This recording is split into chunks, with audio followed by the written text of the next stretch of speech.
أنا شخصية قيادية وصعبة السيطرة، مش أي حد يعرف يسيطر عليّا.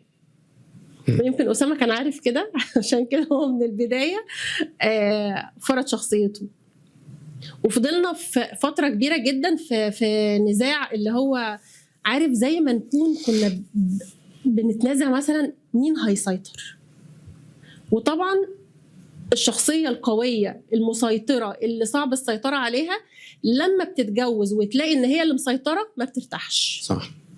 فأنا لو ما كانش زوجي هو له القرار الأول أو الupper hand أو اليد العُليا في البيت، أنا شخصيتي أنا واحدة ما كنتش هارتاح، ما أحبش أبقى أنا اللي مسيطرة، لأ هو خالص. في أقوى لو بنتكلم على الحيوانات اللي موجودة دلوقتي، في أقوى من الخيل أو الحصان العربي الأصيل اللي بتشوفيه ضخم جدًا، ولو وصلت لينا الفرصة إن إحنا يعني نركب الحصان بنحس إن إحنا كده في فخامة موجودة. صحيح. والقوة والجري في أقوى منه؟ ما فيش أقوى منه.